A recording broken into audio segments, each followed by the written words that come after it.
जय हिंद दोस्तों, कैसे हैं आप सभी। दोस्तों, जैसा कि हम सभी जानते हैं कि इज़राइल बहुत ही अपने आप में बहुत ही एक मजबूत देश है। भले जनसंख्या में बहुत कम है, पर बहुत मजबूत है और दिमागी लेवल पर, एजुकेशनल लेवल पर भी वो एक तरह से शिक्षित है।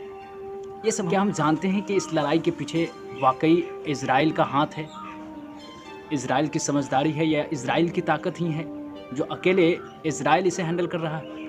अगर ये आप सोच रहे हैं तो आप बिल्कुल गलत हैं। आपको इस वीडियो के अंत तक ज़रूर ये मालूम पड़ेगा कि आखिर इज़राइल जो लड़ रहा है, उसके अकेले की तो बस की बात है ही नहीं, क्योंकि इज़राइल के विपक्ष में कई देश फ़िलिस्तीन की तरफ से अभी समर्थन में हैं और ऐसे में इज़राइल को डर जाना चाहिए था।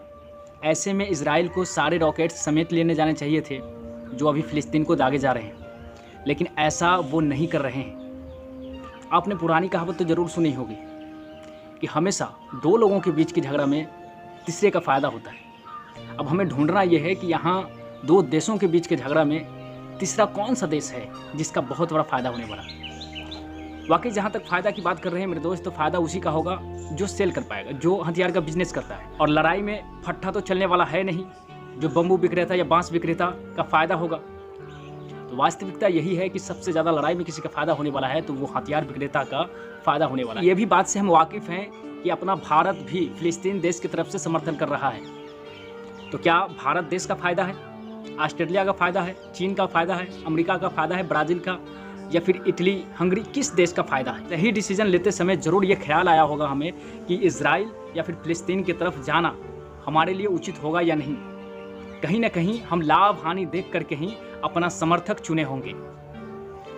तो दोस्तों, दुनिया में बहुत सारे ऐसे देश हैं जो अपने अपने देश में अपने अपने नॉलेज या फिर अपने अपने आर्थिक स्थिति के अनुसार अपने ही देश में हथियार बनाते हैं। तो सभी देश का इस वीडियो में नाम लेना शायद संभव नहीं हो पाएगा, क्योंकि वीडियो बहुत ज़्यादा लंबी खींच जाएगी। इसलिए मैं गिने चुने उन देशों का नाम इस वीडियो में लूँगा जो अभी बटे पड़े हैं। जैसे कुछ देश फ़िलिस्तीन की तरफ हैं और कुछ देश इज़राइल के समर्थक में हैं। इटली 19वें रैंक पर आता है, जो सबसे ज़्यादा हथियार खरीदता है। किससे खरीदता है? तो अमेरिका से खरीदता है। कनाडा 17 नंबर पर आते हैं, जो अमेरिका से अपने सारे हथियार मंगाते हैं। वो आते हैं। पाकिस्तान को भी ज़रूरत पड़ती है तो वो अमेरिका से ही सामान को मंगाते हैं। भारत को भी कभी कभी ज़रूरत पड़ती है तो ये भी अमेरिका से ही हथियार मंगाती है और भारी संख्या में अमेरिका से ये हथियार मंगाती है।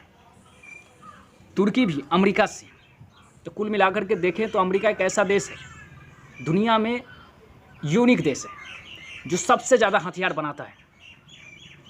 और ये व्यापार ही कुछ ऐसा है कि जब तक लड़ेंगे नहीं तब तक बिकेगा नहीं। तो अंत तक आप समझ पाए होंगे मेरे दोस्त कि आखिर किसका बड़ा फ़ायदा होगा।